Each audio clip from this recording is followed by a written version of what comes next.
엄청난 관현악단이 온 것 같죠? 그래서 멋진 찬양으로 우리의 마음의 울림과 우리 하나님께 영광을 돌려 드렸습니다. 우리의 삶으로 드리는 찬양, 우리의 입술로 올리는 찬양, 또 우리의 갈고 닦은 재능으로 하나님께 올려드리는 찬양은 참으로 향기로운 제물이 되고 우리 모두에게 감동을 주는 귀한 찬양입니다. 찬양을 들려주신 세 분뿐만 아니라 우리 모두에게 하나님의 은혜가 더 풍성히 음악처럼 노래처럼 울려 퍼지게 되기를 간절히 축원합니다.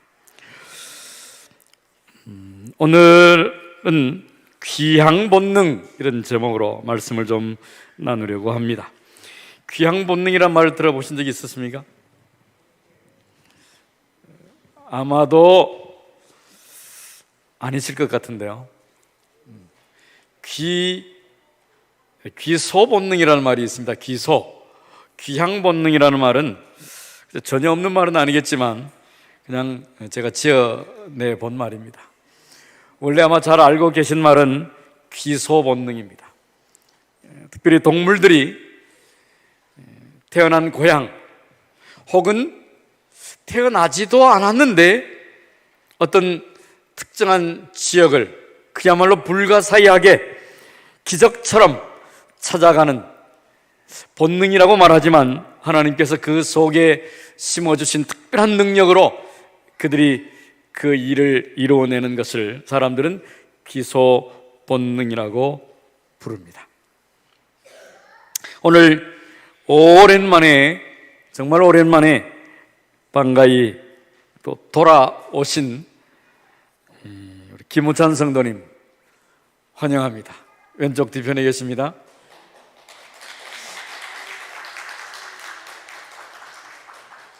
여러 달 동안 이름을 알 수 없는 질병으로 병원에 입원하시고 고생을 많이 하셨는데요.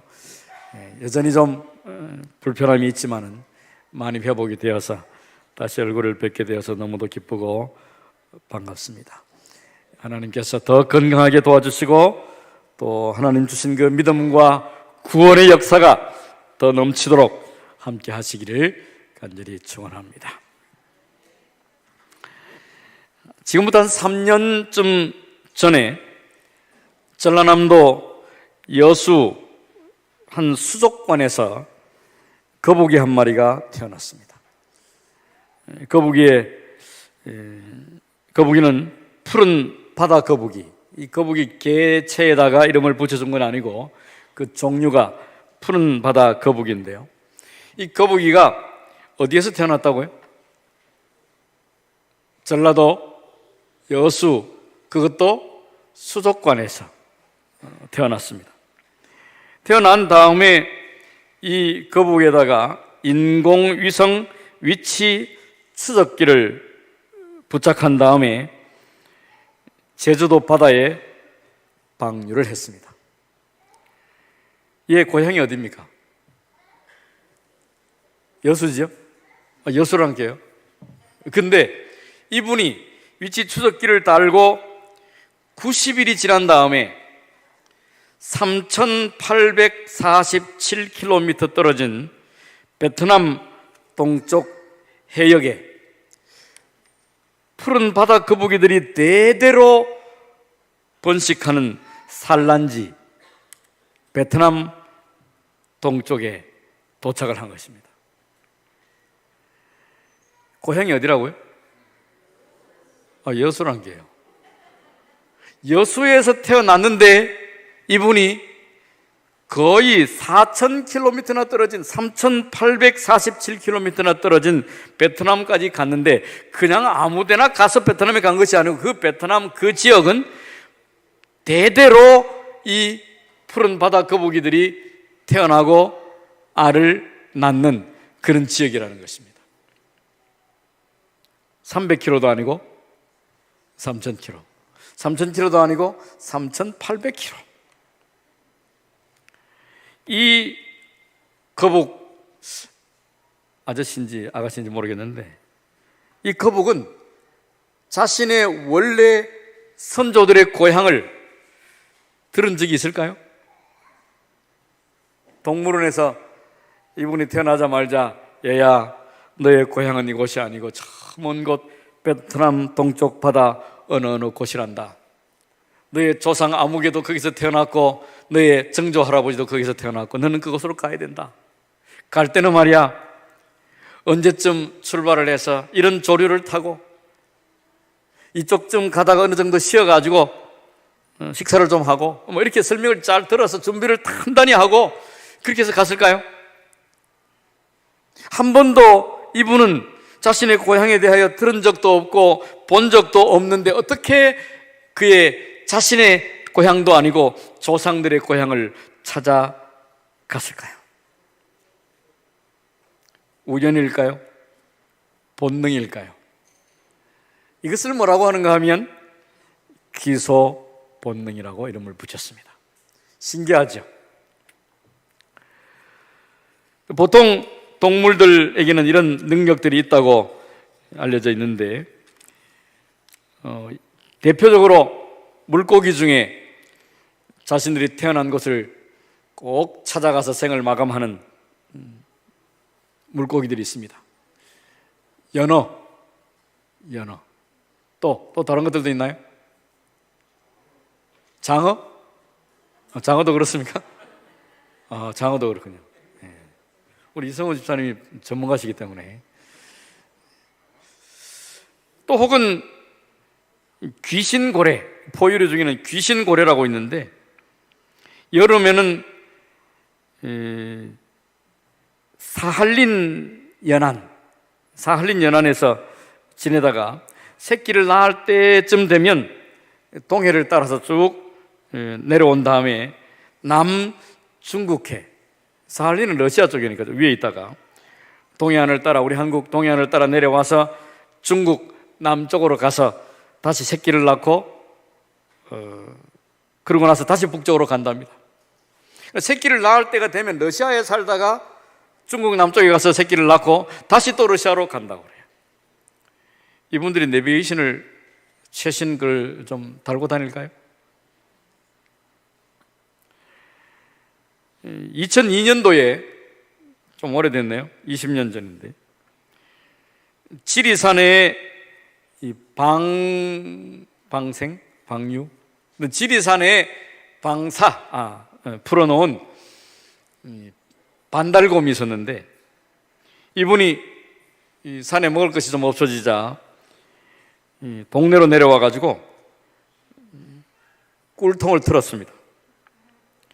양봉을 하느라고 벌을 이렇게 쫙 놔두고 꿀을 떠느라고 이렇게 벌을 키우는데 내려와서 이분이 꿀을 좀 틀어 간 것입니다. 그래서 이 곰을 좀 마취를 해가지고 생포를 했습니다. 그런 다음에 눈을 가리고 16km 떨어진 곳에, 눈을 열어놓은 것도 아니고 눈을 마취를 한 다음에 정신을 잃게 한 다음에 눈을 가리고 안대를 해가지고 눈을 가리고 차에 태운 다음에 16km를 떨어져서 거기에 외딴 장소에다가 풀어줬습니다. 며칠 뒤에 다시 그 동네로 찾아와서 꿀을 또 틀어 먹었답니다. 나쁜 놈이죠. 16km나 떨어졌는데 이 친구가 어떻게 다시 범행 현장으로 돌아와서 꿀을 한 병 더 가지고 갔을까?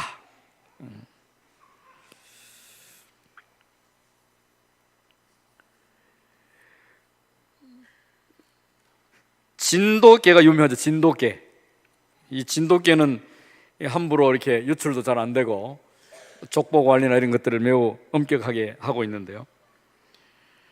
1993년도에 진도에 있던 진돗개가 대전으로 팔려갔습니다. 대전. 전라도 진도에서 충청도 대전으로 팔려갔습니다. 걸어가진 않았겠죠.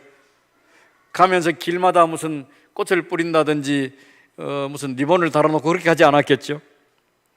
7개월 뒤에 수백 킬로미터를 걸어서 자기 집으로 돌아왔습니다.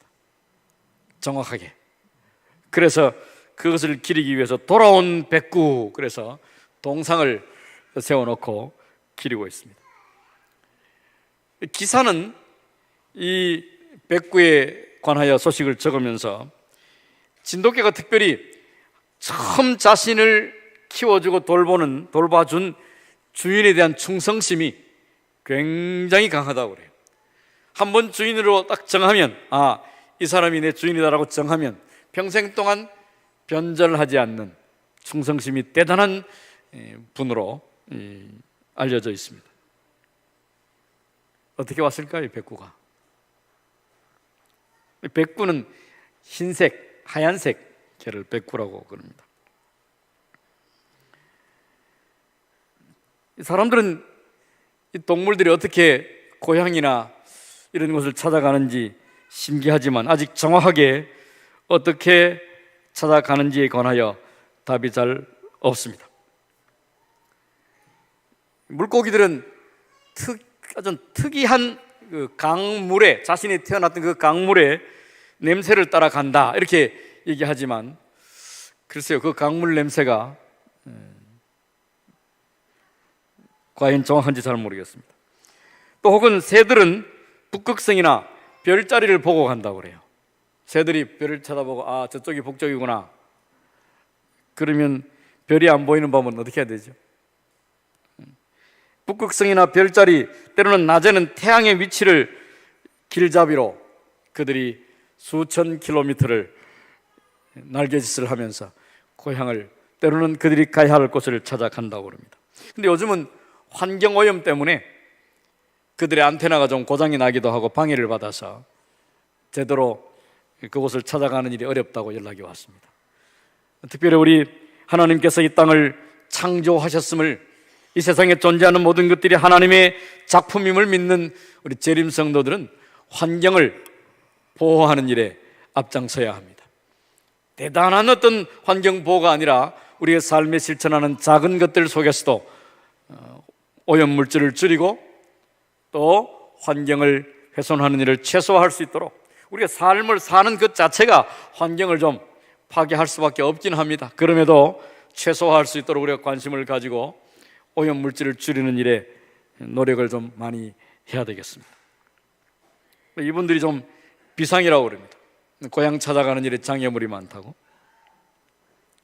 이것처럼 오늘도 마침내 하나님의 도우심으로 약속의 장소로 돌아온 한 사람의 이야기를 우리는 나누게 될 것입니다. 누구 얘기일까요? 아브라함의 아들의 아들, 아브라함의 손자. 아브라함의 별명이 무엇입니까? 아브라함의 별명이 믿음의 조상, 믿음의 사람. 그 다음에 이삭은 제가 한번 말씀을 드렸네요. 순종의 사람이에요. 순종하기로 유명한, 아버지가 죽으라고 그러니까 아버지는 아들을 하나님께 드리라고 하는 것에 순종했지만, 믿음으로 순종했지만, 이 아들 역시 아버지 못지않게 아버지가 너를 제사로 드리란다 라고 말씀하실 때에 기꺼이 순종했던 순종의 아들. 그 다음에 야곱은 무슨 전문가요? 뭘 전문했어요? 실험 전문가, 기도의 사람이에요. 목숨을 걸고 기도했던 사람. 여기까지 우리가 왔습니다. 야곱이 자신의 잘못으로 형을 속이고 부모를 속인 잘못으로 집을 떠나야 됐고 고향을 떠나야 했고, 그리고 20년 동안이나 외삼촌 댁에서 구박을 받아가면서 살았습니다. 고향을 떠나서 20년쯤 어딘가에 정착을 하고 거기서 결혼을 하고 아이들을 낳고 또 재산도 많아졌습니다. 비록 자꾸 외삼촌이 속이기도 하고 이렇게 했지만 20년이 지나도 고향으로 돌아가야 될까요? 어떠신 것 같습니까? 부산이 고향이신 분도 계시지만 고향이 아닌 분들도 많이 계시죠. 뭐 그저 몇 년이 아니라 10년, 20년쯤 살면 뭐 여기가 고향일 텐데, 야곱은 그럼에도 고향으로 돌아가야만 했습니다. 하나님께서 가자고 그랬어요. 근데 그가 고향으로 드디어 돌아오는데, 원래 그가 살던 곳은 밧단 아람, 우리가 창세기 33장, 오늘 33장, 34장, 35장까지 말씀이고, 빛을 전한 사람들 몇 장일까요? 19장, 20장입니다. 안 읽고 계신가요? 알고 계시죠? 너무 쉬운 얘기를 질문하면 항상 답을 안 하시는데, 창세기 33장 18절 말씀 함께 봉독하겠습니다. 야곱이, 시작. 야곱이 밧단 아람에서부터 평안히 가나안 땅 세겜 성읍에 이르러 그 성읍 앞에 장막을 치고 거기에 제단을 쌓고 그 이름을 엘로헤 이스라엘이라 불렀더라. 아멘. 야곱이 그의 외삼촌이 살았던 밧단 아람으로부터 어떻게 가나안에 왔다고? 한 단어가 들어있습니다. 야곱이 밧단 아람에서부터 어떻게? 평안히. 과연 평안히 왔습니까? 외삼촌 집에 있을 때도 하루 이틀도 아니고 7년을 기다리고 봉사하고 헌신했는데 외삼촌이 어떻게? 속이고 또 속이고, 그죠? 타지의 생활이 결코 쉽지 않았습니다. 그리고 드디어 집으로 돌아오는데도 야복이라고 하는 강가에서 목숨을 건 기도를 하고, 그리고 하나님으로부터 얻어맞아서 환도뼈가 부러지고, 이게 편안히 온 길입니까? 아니에요. 그럼에도 성경은 그의 귀향, 그 고향으로 돌아오는 길을 평안히 세겜의 성읍에 들어갔다고 말합니다. 웬일일까요? 마침내 야곱이 수많은 곡절과 어려움과 환난과 속임당함을 겪었지만 마침내 하나님께서 그의 귀향을 책임지시고 그로 하여금 성공적으로 고향에 이르도록 하나님께서 주신 약속을 틀림없이 반드시 넉넉히 이루셨다고 하는 말씀입니다. 어려웠지만, 고생 많이 했지만, 눈물의 밤을, 고통의 세월을 많이 보냈지만 하나님께서는 잊지 않으시고 야곱을 틀림없이 확실히 그의 고향으로 들어오게 하심에 성공했다고 하는 이야기입니다. 이것이 평안이라고 하는 말이에요. 물론 그 전에까지는 고생 많았지만 마지막에는 평안하게 걱정 없이 들어왔다, 그런 뜻이기도 합니다. 그러나 이 한 단어 속에 마침내 우리에게 승리를 주실, 우리를 구원하시기에 능하신 하나님의 손길을 볼 수 있게 되기를 간절히 축원합니다. 지금 고통스러우십니까? 힘든 삶의 여정 가운데 계십니까? 때로는 믿음이 좀 시들시들하십니까? 마침내 하나님께서 우리를 하늘 가나안에 평안히 들어가게 하시기를 축원합니다. 이 야곱이 고향으로 돌아오긴 하는데 바로 가나안으로 가지 않고 요단 강을 건너지 않고 저기 북쪽에서부터 내려옵니다. 북쪽, 밧단 아람이 저 위에 예루살렘을 중심으로 볼 때 한참 북쪽에, 저 북쪽에서부터 슬슬 내려와 가지고 요단강을 건너, 요단강 오른쪽으로, 동쪽이죠, 동쪽 요단강 오른쪽으로 내려와서 요단강을 건너가야 가나안으로 들어가는데, 이스라엘 백성들이 출애굽할 때, 나중에 출애굽을 할 때는 왼쪽 아래 서쪽에서부터 동쪽으로 와서 뺑 돌아가지고 다시 요단강을 건너서 왼쪽으로 이렇게 넘어갑니다.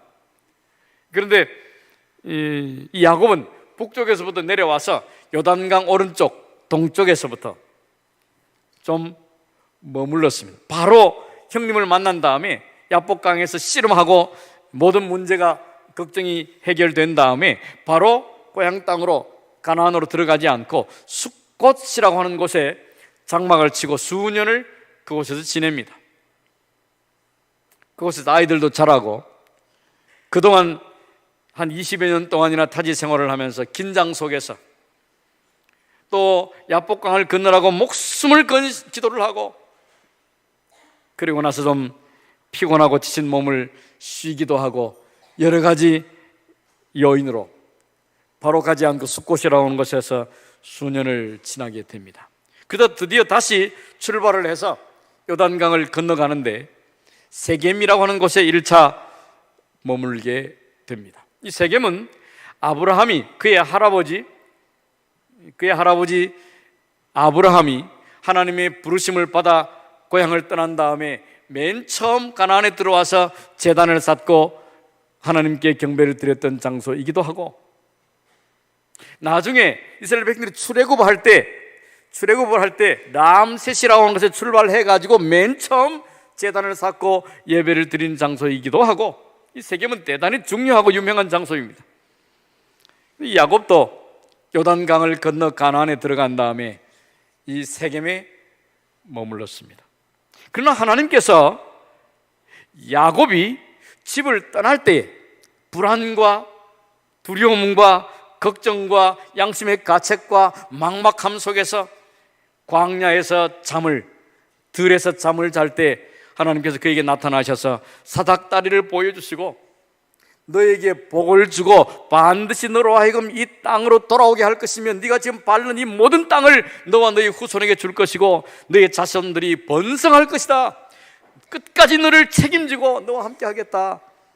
그런 약속을 주셨던 그 장소는 베델, 떠날 때 베델, 야복강을 건널 때 기도한 그 장소는 브니엘.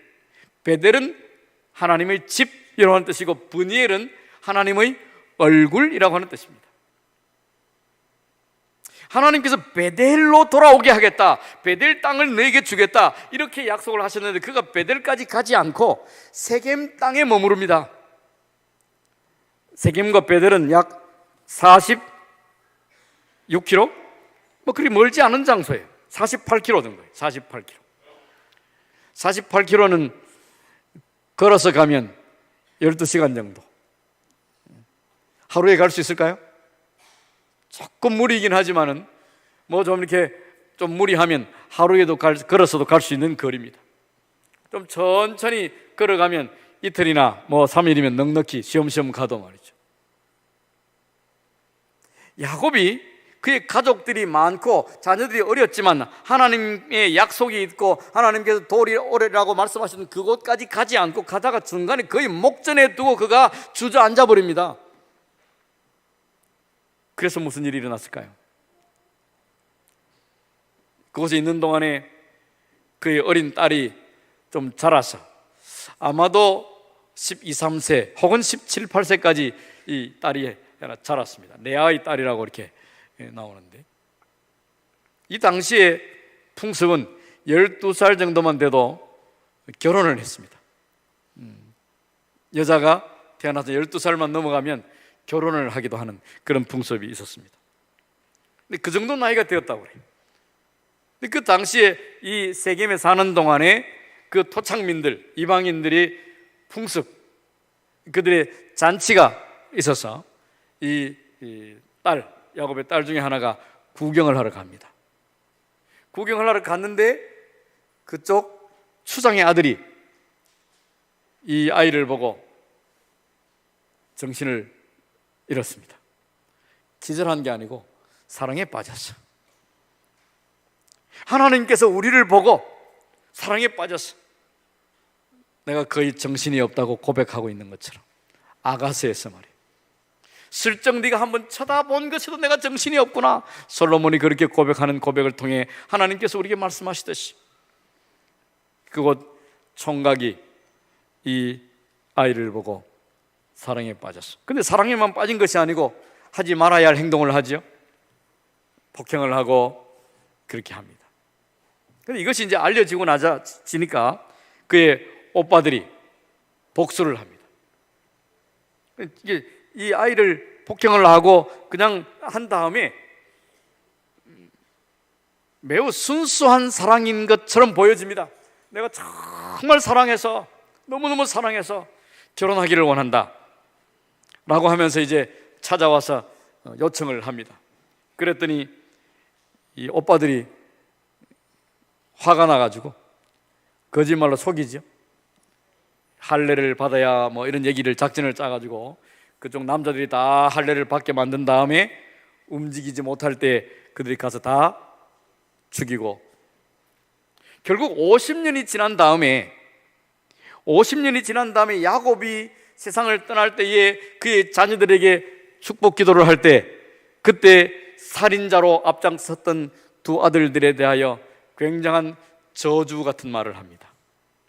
너희들이 살인자로서 너희들이 피를 손에 묻히고, 이렇게 하면서 그들에게 그들의 운명에, 그들의 미래에 대하여 불행한 이야기를 남기게 됩니다. 야곱이 하나님의 부르심을 받아서 고향으로 돌아오긴 왔는데 목적지까지 다 가지 않고 거의 목적지까지 다 달았는데 그만 주저앉은 것입니다.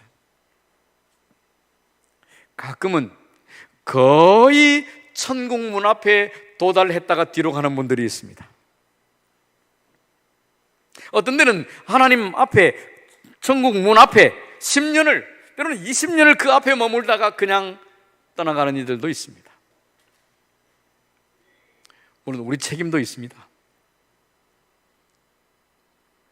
우리가 잘못해서, 우리가 신실하지 못해서, 우리가 포용하지 못해서 영원히 하나님의 집 안에 머물지 못하고 떠나게 되는 경우도 있습니다. 거의 다 온 것으로는 부족한 것입니다. 그곳에 야곱이 머물러 있는 동안에 수십 년 뒤 안에 대대손손 영향을 미치는 끔찍한 살인사건이 그곳에서 일어나고, 그 상대편 추장은 어떻게 돼요? 추장 집안은 전멸하는, 남자들이 몰살당하는 아주 끔찍한 일들이 일어납니다. 하나님께서 우리를 부르시고 구원하셨습니다. 예수를 믿되 제대로 끝까지 완전하게 순종하는 우리 믿음의 가족들이 되시기를 간절히 바랍니다. 우리가 하나님을 잊어버리지 않는 한, 20년이 지나든 200년이 지나도 우리가 하나님을 잊어버리지 않는 한 하나님은 우리를 책임지십니다. 야곱이 세겜에 이른 다음에 제단을 쌓고 그리고 하나님께 감사의 예배를 드립니다. 하나님께서 약속을 지키심에 대하여, 하나님의 신실하심에 대하여 그는 감사의 예배를 드립니다. 하나님은 뭐 하신 하나님이에요? 신실하신 하나님, 약속을 반드시 지키시는 하나님. 바단 아람에서 하나님께서 야곱을 가자라고 말씀하실 때 그들이 무엇인가 준비하는 과정이 있습니다. 그들이 그곳에 살다가 이제 하나님의 부르심을 받아 다시 가야 할 곳으로 돌아가는데, 이곳에 사는 동안에, 외지에 사는 동안에 그들이 오랫동안 외지의 풍습에 물들었는데 그 중에 하나가 우상을 섬기는 것이었습니다. 경주 천마총에 가면 그 무덤 속에서, 어느 왕인지 모르지만 그 무덤 속에서 왕이었을 것으로 추정되는 금으로 만들어진 금관이 나오죠. 금관. 그게 보면 금관만 있는 것이 아니고, 금관이 굉장히 크고 무거워 보이던데, 금관만 있는 것이 아니고 이렇게 달만한 귀걸이도 나옵니다. 가끔 이 조선시대 말고 신라시대를 배경으로 하는 사극을 보시면 왕들이 귀에 귀걸이를 주렁주렁 달고 있는 걸 봅니다. 남자들이 귀걸이를 했습니다. 이 당시에도 남성들도 그들의 귀에 귀걸이를 많이 하는 문화가 있었던 것으로 보여집니다. 그래서 그들이 하나님의 부르심을 받아갈 때 그들이 섬겼던 우상들과 그들의 장신구들을 다 떼서 상수리나무, 도토리나무, 상수리나무 아래 다 묻어놓고 가는 걸 봅니다. 어딘지 알면 지금 캐러 갈 텐데 저랑 한번 가보시겠습니까? 장소만 알면 가서 그 나무 아래를 파면 아직도 있을지 모르겠는데, 그들이 하나님을 제대로 경배하고 하나님을 믿기 위하여 과거에 그들이 젖어 있었던 문화와 그들이 가지고 있었던 애정과 그들이 추구했던 것들을 다 떼어내서 나무 아래에 묻어놓고 가는 장면을 보여줍니다. 우리가 하나님께 나아갈 때 때로는 버려야 할 것들이 있습니다. 예수 믿을 때에 버리고 오신 게 많습니까? 적습니까? 지금도 이 자리에 와 계신 것만 해도 무엇인가를 버리고 온 것입니다. 재미난 일들을 버리고 좋은 것들을 버리고 오셨지요. 어떤 때는 피곤함과 귀찮음도 내려놓고 이곳에 오셨습니다. 하나님께서 오신 모든 걸음 위에, 주님 안에 계시는 믿음 위에 살아가는 그 걸음 위에 은혜와 복을 더하시기를 간절히 축원합니다. 마침내 우리의 걸음이 주님께서 약속하신, 주님께서 예비하신 그곳에 우리의 가야 할 그 본향에 이르기까지 주님께서 우리를 도우시기를 간절히 축원합니다. 엘로헤 이스라엘이라고 하는 말은, 엘은 하나님 뜻입니까? 엘로헤 이스라엘은 이스라엘의 하나님, 그런 뜻이에요. 하나님은 신실하시고 약속을 지키시는 하나님, 하나님, 이스라엘의 하나님. 이스라엘은 뭐예요? 자신의 나라 이름이 되기도 하지만 이제는 야복강을 건너면서 야곱이라고 하는 이름이 무슨 이름으로? 이스라엘이라고 하는 이름으로 바뀌었습니다. 그래서 하나님, 나의 하나님, 그런 뜻이에요.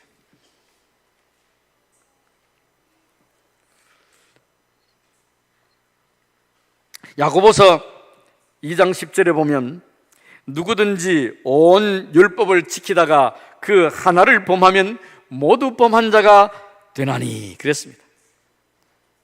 율법, 특별히 우리가 말씀을 연구할 때 10계명을 지키는데 다 잘 지켜도 한 개를 안 지키면 10개를 다 안 지킨 것 같다, 이런 말씀으로 이해를 합니다. 그렇죠? 예수님께서도 그렇게 말씀을 하셨으니까요. 그런데 이 말씀은 굳이 10개의 조항이든지 100개의 조항이든지 한 개도 빠뜨리지 말고 다 지키라고 하는 그 말씀보다 더 넘어서서 우리가 하나님을 섬기고 믿음으로 살아가되 최선을 다하여 모든 것을 다해 하나님을 섬기도록 요청하시는 주님의 부르심입니다. 누가복음 10장 27절에 보면 대답하여 이르되 내 마음을 다하고 또 목숨을 다하며 또 뭘 다하고 힘을 다하여 또 무엇을 다하고 뜻을 다하고 주 너희 하나님을 사랑하고 또한 내 이웃을 내 자신같이 사랑하라 하였나이다. 이게 누구 말이에요? 누가 하고 있는 얘기야? 하였나이다라고 된 걸 봐서 예수님께서 하신 말씀이 아닙니다. 한 젊은 사람에게 예수님께서 네가 하나님의 계명을 어떻게 읽느냐, 하나님의 율법을 어떻게 읽었느냐, 어떻게 알고 있느냐라고 했더니 그가 이렇게 대답하는 것입니다. 하나님을 믿되 이웃을 사랑하되 어떻게 하라고? 마음과 뜻과 목숨까지 다하여 힘을 다하여 사랑하라. 가끔 우리가 교회 다니다 보면 다른 사람의 잘못에 대하여도 실망할 때가 있고, 또는 때로는 나 자신이 열심히 봉사하고 헌신했는데 알아주지 않을 때에도 속이 상할 때도 있고, 그렇죠? 오늘 하나님께서 우리에게 말씀하시기를 뜻을 다하고 마음을 다하고 힘을 다하고 목숨을 다해 사랑했느냐, 이렇게 물으십니다. 어떠신 것 같습니까? 베드로처럼 주님께서 아십니다, 이렇게 대답할 수 있을까요? 아니면 예, 이렇게 대답할 수 있을까요? 우리가 모든 것을 다 드려도 자랑할 만큼 넉넉히 하나님께서 내게 베푸신 은혜를 다 갚을 만큼 드릴 수 없지만 우리의 뜻과 마음과 힘과 생명마저도 주님께 또 우리의 이웃을 위하여 드릴 때 하나님께서 우리에게 더 큰 은혜를, 넘치는 은혜를, 영원한 생명을 주실 줄 믿습니다. 그것이 가치가 되고 그것이 공로가 되고 그것이 그만한 가치가 있어서 그런 것은 아닙니다. 우리에게 주신 구원은 우리의 마음과 뜻과 힘과 생명을 다할 만큼 놀랍고 소중하며 귀한 것이라고 하는 의미입니다. 내게 주신 구원이 얼마나 큰지 그것으로 참을 만하고, 그것으로 견딜 만하고, 그것으로 헌신할 만하고, 그것으로 목숨을 내어 줄 만하고. 목숨을 줘야 내가 너를 구원하겠다, 그런 뜻이 아닙니다. 주님께서 우리를 구원하시는 그 구원이 얼마나 큰지 목숨을 주어도 아깝지 않다고 하는 뜻입니다. 이 말씀 우리가 아멘 했는데 봉사하다가 한 소리 듣는다고 성질이 많이 나면 안 되겠죠? 특별히 우리 경상도는 세리, 때리, 그 다음에 뭐예요? 치아. 네.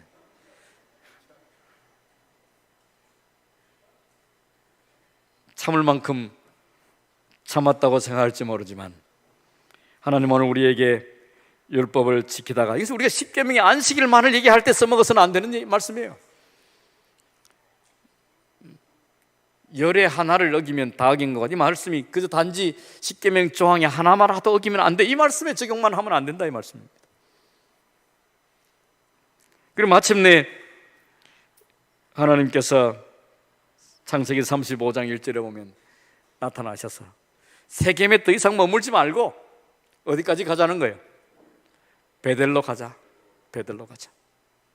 그리고 나서 그들을 베델로 데려간 다음에 그들이 다시 그들의 우상과 그들을 다 버려놓고 그들이 하나님을 따라서 이제 베델로 올라갑니다. 물론 그것이 최종 목적은 아니었어요. 1차적인 목적이에요. 그것으로부터 이제 점점 더 내려가서 예루살렘까지 가게 됩니다. 베델에 갔을 때에 하나님께서 다시 오셔서 야곱과 그의 자손들에게 다시 한번 축복을 반복하시고 그들에게 은혜와 복을 주십니다. 이건 좀 찾아봐야 되겠네요. 성경을 좀 가지신 분들은 한번 찾아보시기 바랍니다. 창세기 몇 장이라고요? 창세기 30?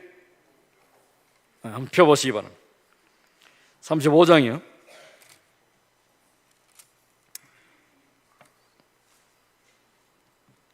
1절, 하나님이 야곱에게 이르시되 일어나 베델로 올라가자. 거기서 거주하며 네가 너의 형 에서의 낯을 피하여 도망하던 그날에, 어디에서? 그 장소가 어디라고? 베델. 거기에서 너에게 나타났던 하나님께 거기서 제단을 쌓으라, 이렇게 말씀하십니다. 야곱이 이제 집안 사람들 다 이끌고 이방 신들을 버리고 자신을 정결하게 한 다음에 옷을 갈아입고 그리고 베델로 올라갑니다. 3절, 우리가 일어나 베델로 올라가자. 내 환난 날에 내게 응답하시며 내가 가는 길에서 나와 함께 하신 하나님께 내가 거기서 제단을 쌓으려 하노라. 그들이 자기 손에 있는 모든 이방 신상들과 자기 귀에 있는 귀고리들을 야곱에게 주는지라. 야곱이 그것들을 세겜 근처 상수리 나무 아래에 묻고 그들이 떠났으나 하나님이 그 사면 고을들로 크게 두려워하게 하였으므로 야곱의 아들들을 추격하는 자가 없었더라. 야곱과 그와 함께한 모든 사람이 가나안 땅 루스 곧 베델에 이르고 그가 거기서 제단을 쌓고 그곳에서 엘 베델이라 불렀으니 이는 그의 형의 낯을 피할 때에 하나님이 거기서 그에게 나타나셨습니다. 거기서 이제 유모 드보라, 그의 어머니 리브가의 유모가 죽고, 유모가 죽은 이야기가 기록되어 있습니다. 야곱이 외삼촌 집에 있다가 이제 고향으로 돌아올 때 부인이 본의 아니게 4명이 됐죠. 2명은 외삼촌의 딸들이었고 2은 그 딸들을 섬기는 종들이었습니다. 그런데 종들이었지만 더 이상 종이 아니고 지금은 결혼해서 냈다 부인이 됐는데 형을 만났을 때 기록한 묘사를 보면 뭐라고 적혀있는가 하면 두 종들과 그의 자녀들, 그 다음에 레아와 라헬 그리고 그 자녀들, 이렇게 구별해 놓습니다. 결혼을 했는데도 종들은 여전히 종으로 불려져요. 좀 이상하죠? 종을 이제 종이었지만 결혼하면 부인이 돼야 되는데 여전히 종으로 기록되어 있다 이 말이에요. 그런 걸로서 봐서 어머니의 유모의 죽음은 그렇게 대단한 죽음이 아닐 수 있습니다. 수많은 일들이 성경에 적힐 만한 일들이 굉장히 많은데 어머니 야곱이 이야기를 하면서 어머니의 유모의 죽음을 기록하고 있습니다. 좀 특별한 얘기죠. 오늘 우리의 신분이, 우리 형편이 내가 하나님께 드릴 수 있는 것이 비록 매우 적고 보잘것없어도 하나님은 우리의 수고와 헌신을 결코 그냥 잊어버리지 않는다는 거예요. 이 유모의 이야기를 잘 좀 명상을 해 보셔도 은혜로운 이야기가 될 줄 믿습니다.